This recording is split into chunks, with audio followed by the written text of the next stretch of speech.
buenas tardes a todos. En primer lugar, agradecer a FAES pues, que me invite una vez más a este campus veraniego y que con mucho gusto vengo y espero venir en los próximos años. Yo creo que ha ido muy bien de que el presidente Zedillo nos hiciera una visión que nos había hecho también antes en la comida, y muy interesante. Yo creo que no hemos perdido el tiempo, sino que lo hemos ganado y ha sido una inversión muy buena, porque siempre tener una persona de prestigio y con la experiencia de presidente de su país y especialmente en los últimos años siempre es bueno. Por tanto, yo voy a hablaros situación económica española, situación económica mundial, coyuntura, qué está pasando en los últimos días. El que pasará en el futuro yo creo que es difícil que lo sepamos, porque no sabemos ni lo que pasará esta tarde, porque esta tarde se siguen reuniendo todos los mandatarios europeos, pero que yo creo que tenemos noticias relativamente positivas. Yo creo que para enfocar un poquito la situación económica española y de la economía española hemos de hablar qué opinión tenemos de la selección española de fútbol. Muy bien, como en los últimos años lo ha ganado todo, maravilloso, fantástico. Los últimos 4 años pues vamos barriendo por todos lados. Si miramos un poco la historia para atrás, pues no nos iba tan bien. Entonces, si miramos la situación económica española y la vemos puntualmente y vemos los números macroeconómicos hoy, pues no son buenos. Pero en cambio, si miramos un poquito hacia atrás y en perspectiva vemos lo que hemos hecho, simplemente en este siglo, pues los datos son más alentadores. Y nos comparemos con quien nos comparemos, y si nos comparamos con nuestros competidores, que son la Unión Europea y que son los grandes países europeos, pues eso es absolutamente cierto. Especialmente antes de la crisis. La crisis pues la marcamos en 2008-2009. 2009, como recordáis, es el primer año después de la Segunda Guerra Mundial que la economía mundial decrece. Por tanto, hasta 2009 podemos decir que las economías mundiales, y especialmente la europea y concretamente la española, iba muy bien. Entre el 2000 y el 2009 el PIB en España crece a una media del 2,6. En Alemania, mismas fechas, 0,9. Francia 1,3, Italia 0,6. Pero en cambio, si miramos 2010-2012, con las previsiones de cierre de este año, vemos que la economía española decrece a un ritmo del 0,3, la alemana crece al 2,6, la francesa crece a media del 1,3 y la italiana al 0,2. Si hacemos la suma de todo el siglo, del 2000 al 2012, vemos que España ha crecido 6 puntos más de PIB que Alemania, que Francia más 8 y que Italia más 18. Si lo queremos ver desde el punto de vista de inflación, que también va bien, porque en algún momento nuestra inflación ha sido tremendamente superior al resto de nuestros competidores. Respecto a Alemania hemos crecido 13 puntos más de inflación, respecto a Francia 11 y respecto a Italia 6. ¿Y para qué digo todos estos datos? Pues un poquito para poner en situación las cosas y no ir a coger el dato que menos nos interese en un momento determinado, sino hacerlo en perspectiva. Y recordando otro dato que el presidente Zedillo también decía en su intervención. Cuando se hicieron los criterios de Maastricht, cuando se hizo el pacto de estabilidad, pues al final no se pudo apretar más porque los grandes países europeos no podían seguir el ritmo a que seguíamos otros países, que estábamos creciendo muy mucho y que estábamos de alguna manera tirando de la economía europea más que los otros. Entre el 2000 y el 2010, en cuanto a los dos grandes criterios de Maastricht, es decir, el déficit sobre el PIB del 60%, el endeudamiento, y después el déficit anual del 3%, Alemania lo incumplió 14 veces, Francia 14 veces, Italia 18, de ahí que las grandes interrogantes de los italianos para entrar o no en todo el esquema europeo, y España lo incumplió 4 veces, y especialmente en los últimos años. Quiere decir que ese era el estado de situación, ese ha sido el estado de la situación durante muchos años, con el problema gravísimo que ha tenido España desde el año 2007 hasta el 2009, que después de 3 años de un superávit importantísimo se ha pasado a un déficit espectacular. Recordemos, superávit 2005, 2006, 2007, llegamos a un superávit del 1,9 en el 2007 y pasamos al 2009, 2 años después, con un déficit del 11, un poquito más del 11. Es decir, en 2 años de diferencia, 13 puntos de diferencia. Europa, 6. Aquí seguíamos gastando muy mucho, no frenamos, y por la otra parte habíamos dejado de ingresar de una manera importante. Y ese es un poquito pues, el resumen de lo que nos ha pasado y por qué nos ha pasado. Pero paralelamente, en todo este proceso, en todo el proceso que hemos entrado en la Unión Europea, la aparición de la Unión Monetaria, el 99, la entrada de la moneda en el 2002, hemos tenido un gran problema, pero que ha sido durante mucho tiempo una gran ventaja, que ha sido las posibilidades de endeudamiento, que las hemos aprovechado y mucho. Estábamos acostumbrados aquí a tener unos intereses realmente altos. Si recordamos el interés de la deuda en España en el año olímpico del 92 era el 11%, ahora nos parece, oye, es imposible que una economía estuviese funcionando con un interés en la deuda el 11% en 1992. Ahora, a pesar de todo, la media de la deuda está alrededor del 4%. Es verdad, en las últimas semanas pues, los bonos a 12, a 18 meses pues están por encima de esta cifra, pero la media todavía sigue siendo el 4. ¿Qué ha pasado durante todo este tiempo? Pues con unos intereses tan bajos, claro, había grandísimas oportunidades. Ibas a los bancos y te daban todo el dinero del mundo y decías, bueno, pues aquí el que no se endeuda es tonto. Y eso es lo que nos ha pasado a los hogares, eso nos ha pasado a las familias. Y al Estado no le ha pasado tanto, porque el Estado, como había tenido durante muchos años superávit, seguía tirando del superávit, incluso que no sabía en qué gastárselo, porque como tenía tantos ingresos, pues decía, bueno, pues ¿en qué me lo gasto más? Y a partir de ahí, pues AVE, pues lo que haga falta, universidades, hacemos las que hagan falta, kilómetros los de carretera, los que haga falta, polideportivos, bueno, pues cubiertos, no cubiertos, con agua caliente, con agua tibia y con agua de todo tipo y manera.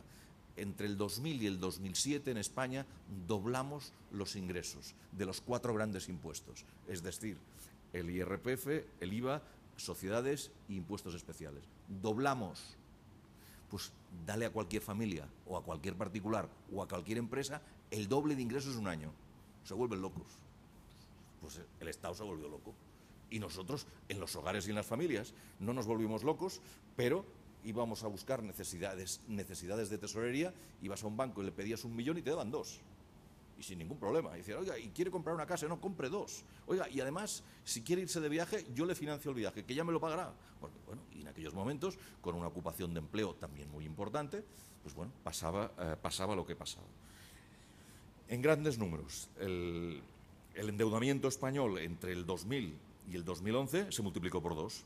En la zona euro subió simplemente un 30%, y lo mismo podríamos decir en los países del resto del mundo, donde el grado de endeudamiento, a pesar de los intereses bajos que habían tenido, pero que estaban acostumbrados a unos intereses más bajos que los que teníamos nosotros, el grado de apalancamiento fue muchísimo menor. En España realmente fue muchísimo mayor, y básicamente por sociedades financieras, donde el endeudamiento entre el 2000 y el 2011 se multiplicó prácticamente por 7.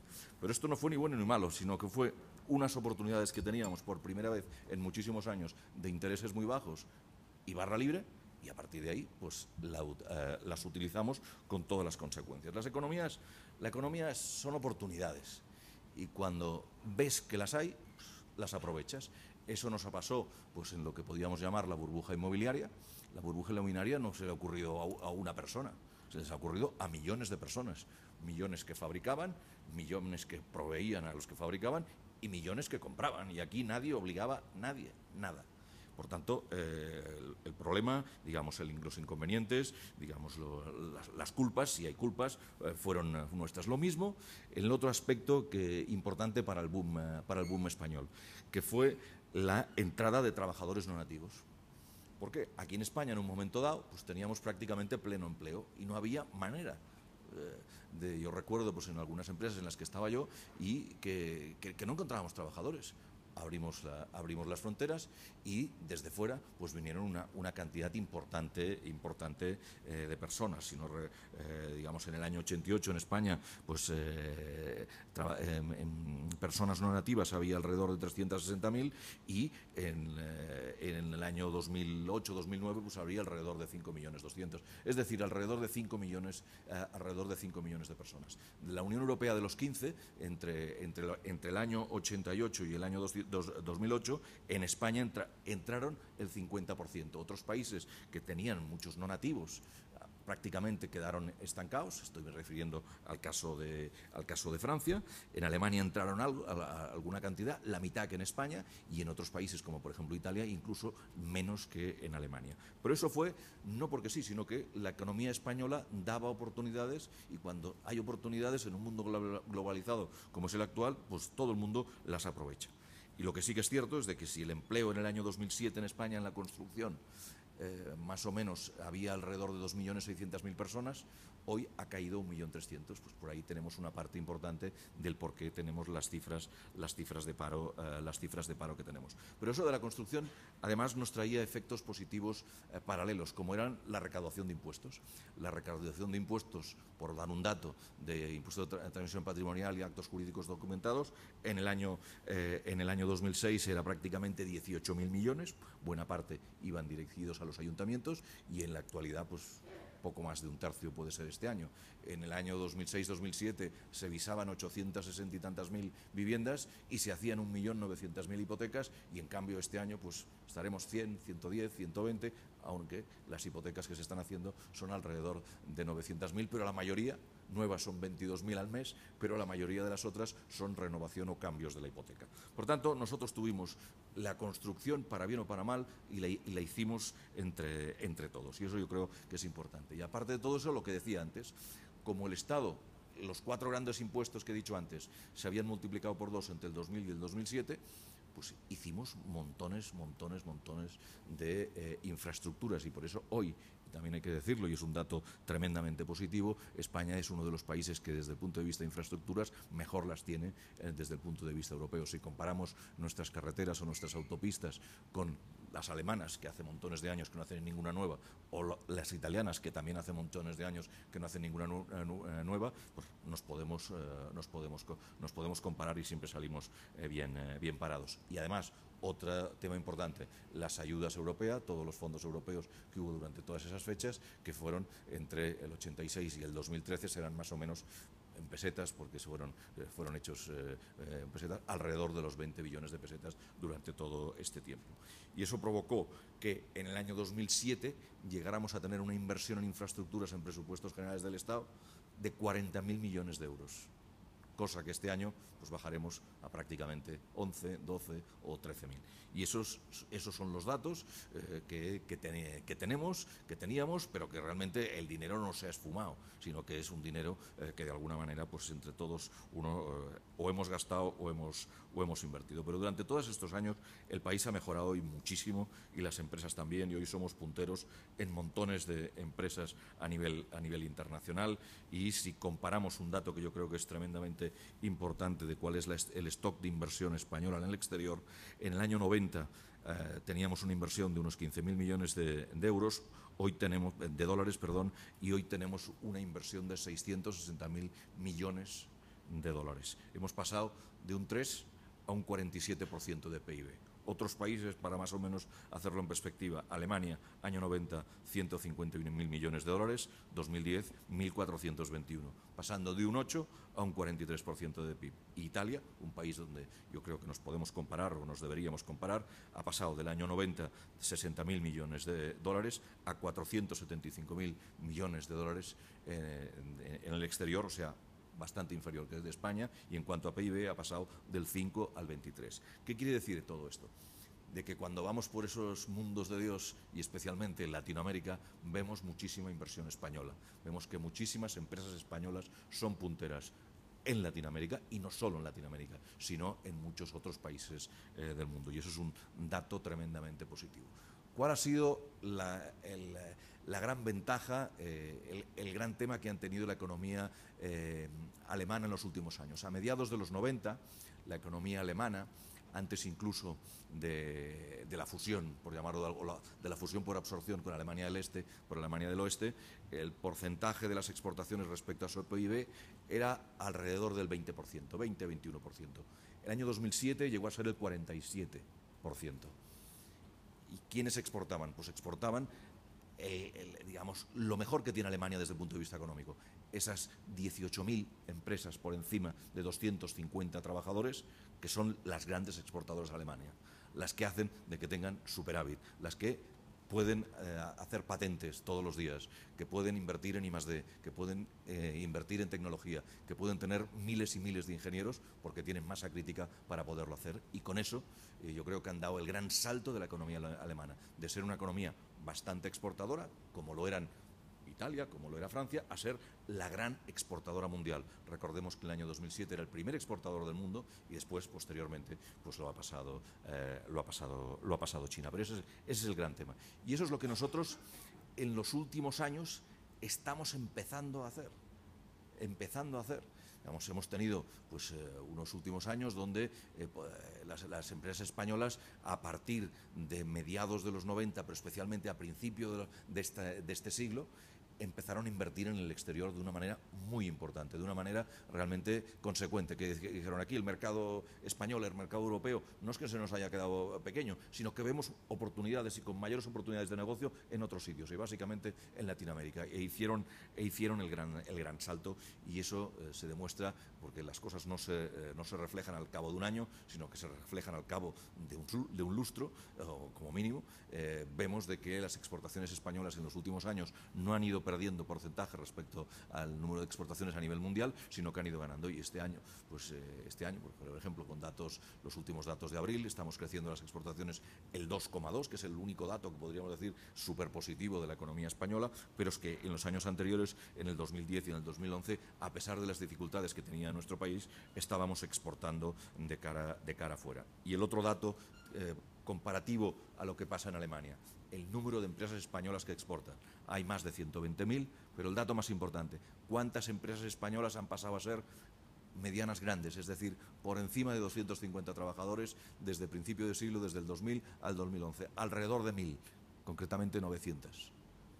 Que sumadas a las 4.000 que ya había, casi tenemos alrededor de 5.000 empresas con más de 200 trabajadores, es decir, con cierto colchón, con ciertas posibilidades de inversión, con cierta posibilidad de investigación, que se están empezando a tratar de expandir por todo el mundo. Y eso yo creo que es el dato importante, y ese es el dato más importante de la economía española para los próximos años. Pero claro, para eso lo que hay que hacer es que la economía española sea competitiva para poder producir productos y servicios, no solamente aquí, sino también fuera de aquí, pues para poder tener presencia mundial.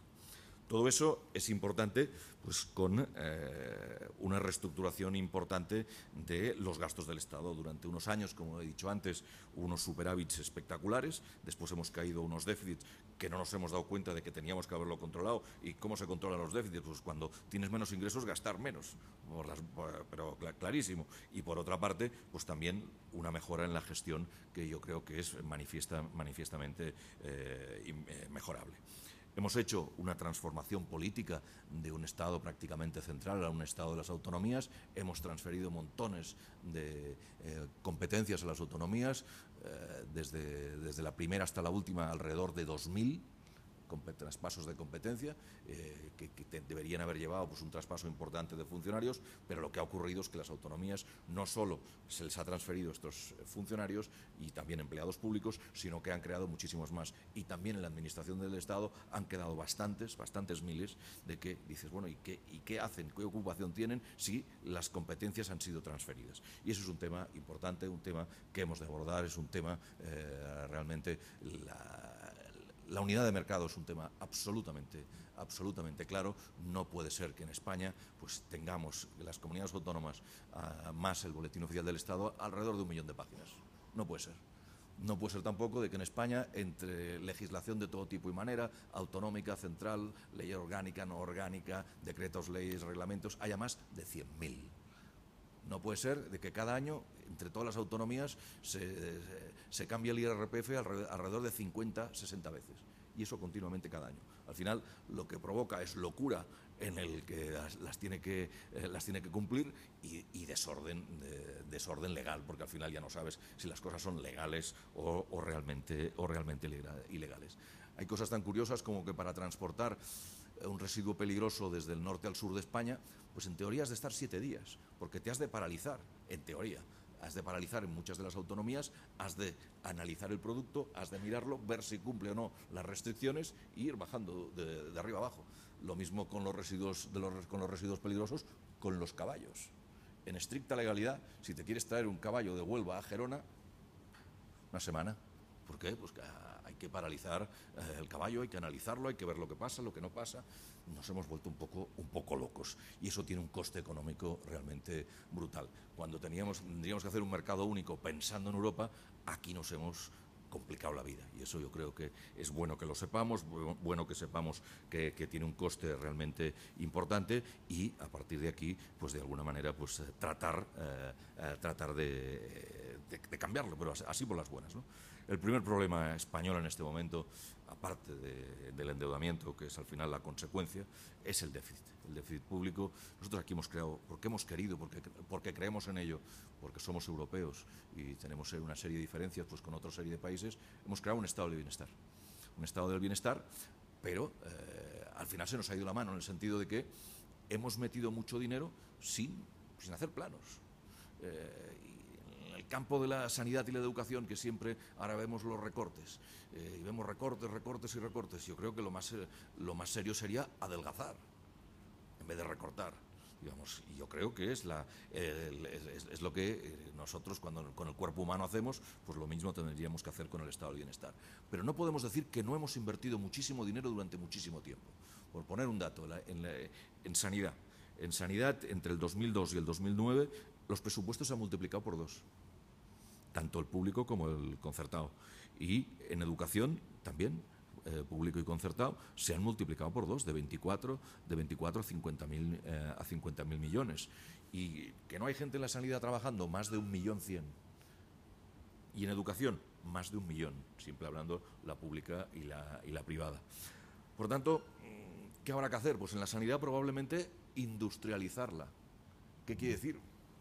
Pues hacer las cosas de mejor manera. Es decir, cuáles son los problemas, cuáles son los focos de gasto, cómo podemos suprimir según qué gastos, cómo podemos gastar de distinta manera, cómo podemos aplicar las nuevas técnicas informáticas y de comunicación que existen y después pues mejorar el uso de muchísimos activos que en este momento no se utilizan suficientemente bien. Ejemplo, el absentismo en España. En España casi tenemos 950.000 personas en absentismo cada día que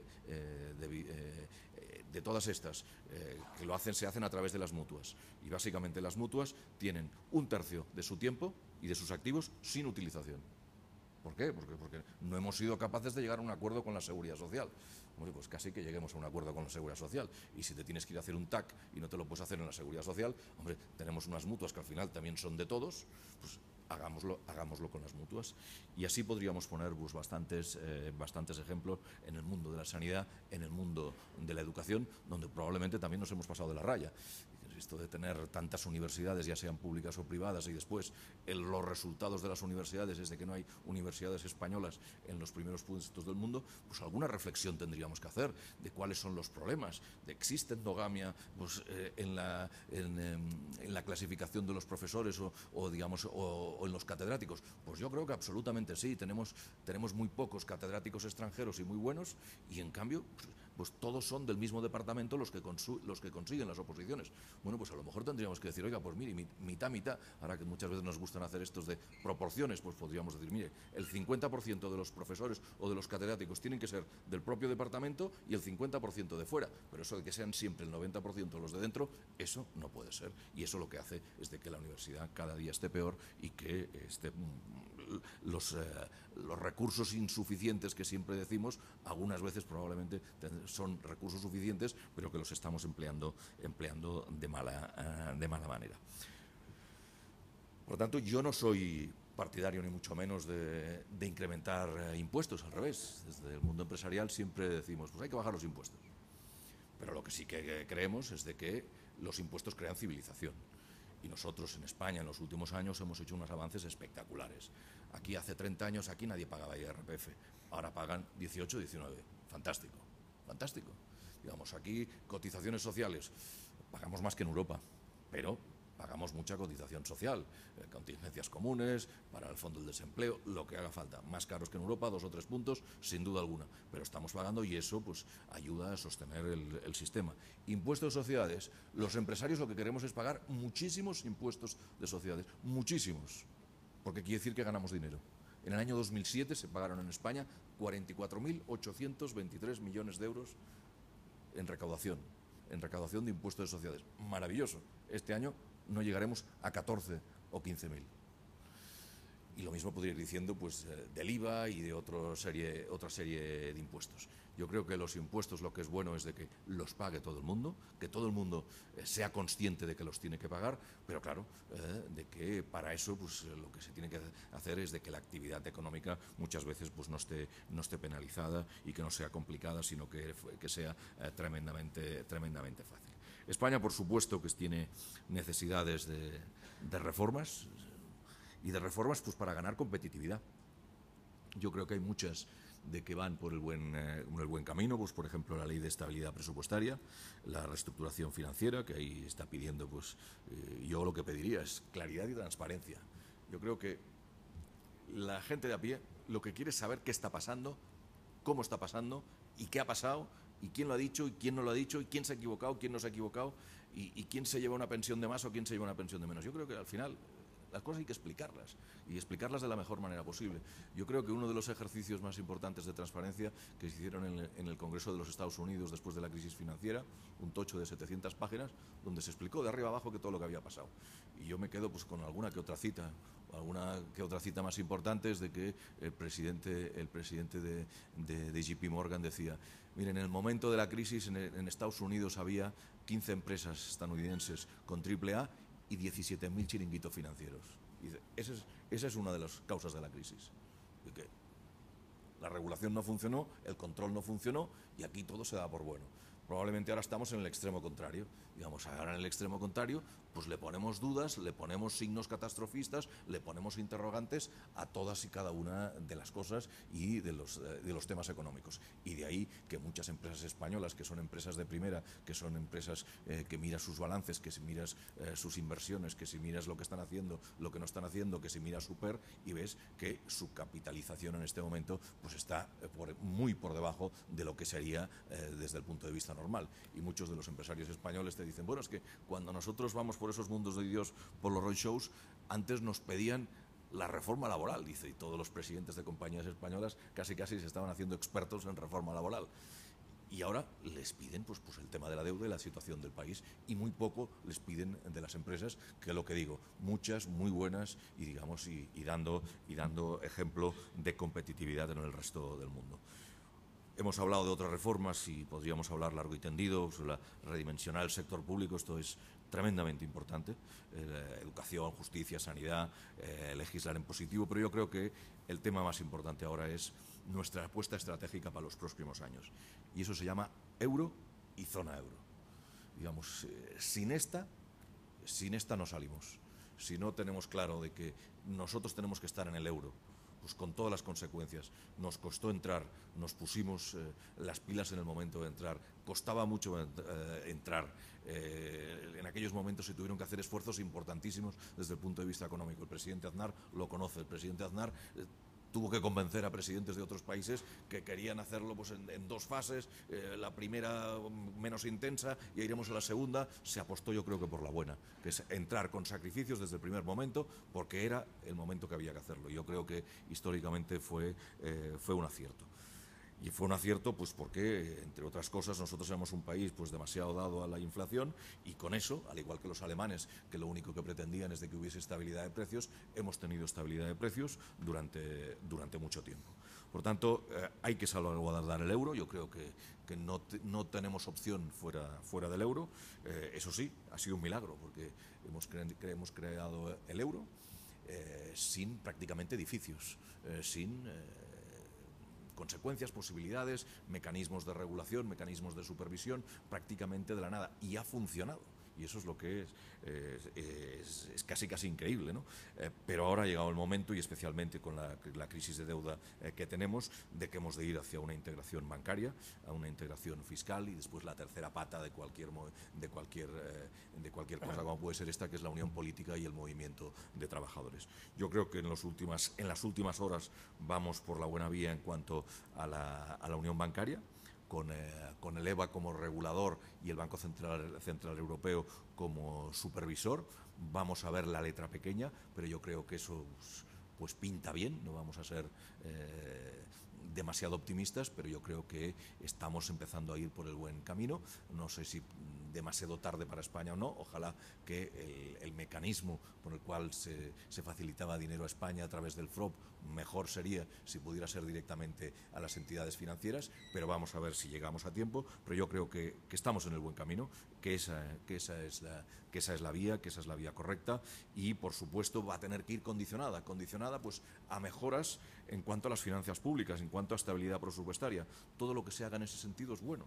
Todo lo que se haga en cuanto a que no se pueda gastar más de lo que se ingresa, en cuanto a una convergencia de impuestos también, en cuanto a una convergencia en cuanto a temas de pensiones y de temas de sanidad también, en cuanto a temas de legislación laboral, porque si hablamos de movilidad de trabajadores, tendremos que hablar de legislación laboral. Yo creo que eso es bueno. Hay otros países que en un momento dado pues ya han hecho pues sus reformas laborales.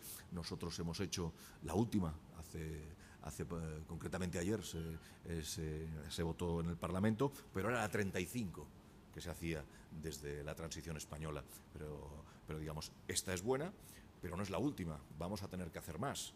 Alemania, la agenda Schröder se empezó en el 2003 y acabó en el 2006. Y hubo 4 grandes reformas laborales. La reforma laboral, y especialmente en los tiempos donde corremos, tiene que adaptarse a la realidad. Y la realidad de las empresas en un mundo global como el actual y en una economía de servicios e industrial como la española tiene que adaptarse todavía muy mucho a la realidad del día a día. Y yo no sé qué realidad es hoy. La de hoy más o menos la sé, pero la de dentro de 3 o 4 años, y todavía si me piden a nivel subsectorial, todavía la sé menos. Yo creo que ahí, especialmente el mundo empresarial, nos hemos de comprometer de una manera total y absoluta por una nueva negociación colectiva. La negociación colectiva que nosotros tenemos en este país es del siglo pasado, por no decir, es franquista y no funciona.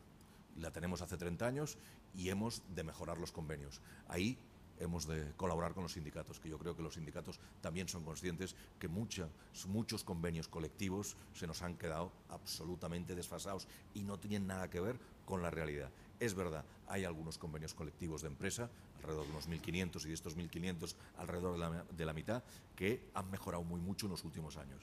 Pues muy bien, estos que sirvan de ejemplo y vayamos entre todos a cambiarlo en general, a darle elementos de flexibilidad, elementos de competitividad, elementos de hacer lo que necesitemos en cada momento, no para fastidiar al trabajador, sino para intentar hacer la empresa lo más competitiva posible, y que si la empresa pues necesita lo que necesita, yo qué sé, concentrar la producción en 6 meses porque le sube la demanda, pues hagámoslo.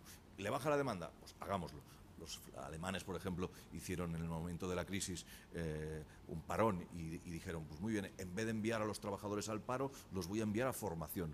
Pues bueno, y los han tenido en formación durante 12, 16, 18 meses. En vez de pagarles seguro de desempleo, les han dado formación, la otra parte la seguía pagando la empresa. Bueno, mecanismos de flexibilidad, mecanismos más inteligentes en contra de los que se han hecho seguir aquí. Que aquí, básicamente, el empresario, cuando tenía necesidades de flexibilidad, la única posibilidad que tenía era despedir por la vía rápida a los trabajadores. Y esto ha sido una auténtica catástrofe. Tema laboral podríamos abrir largo y tendido, pero yo creo que aquí nos olvidamos de un tema que por lo menos hicimos bien, tanto patronal como sindicatos, de las pocas cosas que hemos hecho de común acuerdo y bien, que es firmar el acuerdo de moderación salarial del 25 de enero de este año, donde dijimos de que el incremento de salarios para este año sería el 0,5 y el año que viene sería el 0,6, y introduciendo la inflación europea e introduciendo términos de productividad. Yo creo que esto es tremendamente importante, tremendamente positivo, con un problema, que no lo estamos aplicando. ¿Por qué? Porque en la negociación está parada. Esta parada nosotros no la hemos parado, digamos, por parte de los sindicatos, pues como están en contra de la reforma laboral, espero que a partir de mañana, cuando la reforma laboral ya sea ley, bueno, pues que sean un poquito más abiertos y vean que por lo menos lo que tenemos que hacer es discutir y por lo menos intentar plantear las cosas pues de mejor manera. Si nosotros cada vez que una ley que no nos ha gustado nos hubiésemos puesto como ellos se están poniendo en este momento, pues lo que hubiésemos hecho es paralizar el país, y eso es lo último que se puede hacer en cada momento. Y aparte de todo eso, había un dato que en cuanto a salarios importante. Cuando nosotros hablábamos con los empresarios alemanes básicamente y les explicábamos la situación de la economía española, siempre nos preguntaban: oiga, ¿y ustedes por qué en el año 2008 y 2009, cuando estábamos en plena crisis, ustedes subían los salarios por encima de la inflación, el 2008 1,9 puntos y el 2009 1,5? Y no les podíamos contestar. Y la contestación era muy clara: oiga, tenemos unos convenios colectivos tan estrictos que los hemos hecho por 3 años o 4 años que no somos capaces de, cuando hay problemas, tirar para atrás. Y al no tirar para atrás, pues al final las consecuencias han sido mucho paro y mucha destrucción de empresas, porque muchas veces aquí hablamos de la destrucción de paro, pero lo que ha sido realmente dramático ha sido la destrucción de empresas durante los últimos años. Digamos, veníamos de una creación de empresas espectacular hasta el 2006, 2007, pero la destrucción de empresas en los últimos años pues ha sido realmente dramática, y lo que es más dramático es de que muchos de estos empresarios han perdido la empresa y muchos de los avales que tenían dados a las empresas y que van a ser una deuda para toda la vida. Pero lo que decíamos, Europa es nuestra alternativa y potenciar el mercado único es absolutamente imprescindible, necesario. Hemos de creer en una Europa abierta, en un mercado único, siempre hablando de mercado único europeo, y creernos de que Europa puede ser una potencia mundial si vamos todos juntos, si perdemos ciertas soberanías y si nos ponemos objetivos importantes y buenos. Y salida de las empresas europeas, exportación. Los mercados internos son muy maduros, los mercados externos yo creo que son grandes oportunidades, y Europa lo que sí que tiene que apostar es por la formación, por el I+D, por la tecnología, por las patentes, porque con todo eso, invirtiendo en todo eso, por encima de cualquier otra cosa, pues al final puede tener productos y servicios que pueda vender en todo el mundo. Por tanto, Europa está en una encrucijada. Está clarísimo de que esos debates que se nos ponen, que crecimiento y austeridad son necesarios y compatibles, ni mucho menos son o blanco o negro, y que lo que hemos de hacer es máximos esfuerzos de integración, y que haciendo todo esto pues seguro que tenemos montones de posibilidades de salir de la situación económica en la que estamos. Y otra cosa muy importante, hay que empezar a decir de que eso no se hace ni por decreto ni por arte de magia, sino que eso es un compromiso individual y colectivo, ¿no? Y eso es tremendamente importante, de que empiece a haber consensos en la sociedad, de que o nos involucramos todos en ese camino, porque es una necesidad, o tenemos muy pocas posibilidades de salirnos, porque si solo intentamos arreglar las cosas pues el 50%, pues no va a ser posible. Aquí nos hemos de confabular todos para salir de la situación, es decir, la responsabilidad de todos, de los estudiantes, de los trabajadores, de los funcionarios, de los empresarios, de todos, en el sentido de decir, hacer un mejor uso, un no abuso de los servicios que se nos dan. Los estudiantes, oiga, mire, si le pagamos 5 años y si usted quiere hacer la carrera en 15, pues los demás se lo tendrá que pagar. En el tema de la sanidad, exactamente lo mismo. En el tema de empezar a olvidarnos mucho de bonificaciones, ayudas que existen y desparramadas por toda la economía española, y que al final pues yo creo que sirven de poco. Nosotros los empresarios, por ejemplo, si mañana nos dijeran, en este momento, ¿cuál es la subvención o las bonificaciones que se dan a todos los contratos que hay en España? 3.000 millones de euros. Oiga, fuera. Y en cambio nos simplifican alguna otra cosa, como por ejemplo las altas para el absentismo en las mutuas. Venga, hecho. Son 3.000 millones, hecho. Y así muchísimas otras cosas. Es mucho más barato que nos quiten trabas y que utilicemos de mejor manera los escasos recursos que tenemos, que nos den subvenciones, porque las subvenciones al final se acaban y muchas veces lo que te hacen es dejar de pensar o dejar de actuar. Por lo tanto, está claro que hemos de recuperar las buenas formas, los buenos usos, las buenas costumbres, yo creo que venimos de un cierto declive ético, en aquello de que todo vale, importa y por qué. Pues no, yo creo que eso no puede ser. Ha habido demasiados excesos, algunos flagrantes, no deben de diluirse, hay que censurarlos activamente. Ha habido demasiados desaprovechados, pero que no todos somos iguales, sino que yo creo que quienes se han aprovechado son la excepción y que la mayoría de la gente es buena, es consciente, está dispuesta a dar el do de pecho y que lo que quiere es volver a trabajar, volver a esforzarse, volver a tener cierto sentido común y que entre unos y otros somos capaces de sacar este país adelante. Por tanto, yo creo que hay que evitar el catastrofismo, la exageración, las malas noticias, de que las amplificamos y en cambio las buenas nos olvidamos y casi las desterramos. Yo creo que entre todos nos hemos de infundir cierta confianza, cierto optimismo, recuperar la confianza en este país que es muy grande, no con hechos y con palabras. Y para eso es bueno de que en este momento pues hay un gobierno, no me refiero solamente al gobierno central, me refiero al gobierno central, me refiero a los gobiernos autonómicos, me refiero al gobierno de los ayuntamientos, que les hemos de dar la máxima confianza. ¿Por qué? Porque en todos van a tener que hacer cosas difíciles de hacer si se quieren hacer bien. Porque hay que adelgazar, hay que hacer las cosas que se pueden hacer con los ingresos que se tienen y por tanto van a ser tiempos difíciles para los gobernantes. Yo lo que querría es de que los gobernantes, por lo menos desde el punto de vista empresarial, desde el mundo empresarial, que supieran que nos tienen de su lado, que muchas de las medidas probablemente no nos han gustado, algunas medidas como la de subida de impuestos del IRPF, el parar muchas bonificaciones del impuesto de sociedades, y podría seguir, y algunas otras que probablemente tengan que venir en el futuro, pero son las que hay que hacer. El enfermo está en la sala de operaciones, el enfermo tiene más de una enfermedad, probablemente habrá que amputarle algún dedo, pero el enfermo no se va a morir. Pero para eso, pues al médico y a los que ayudan al médico que se dedica al corazón, al médico que se dedica a la pierna, al médico que se dedica pues al pulmón, hay que dejarles actuar y no torpedearlos todos y cada uno de los días de la semana, pues con pequeñas cositas, con pequeñas y grandes piedras por el camino, que lo único que hacen es fastidiar lo que entre todos al final queremos, que es que el enfermo se salve y se salve lo antes posible. Muchas gracias.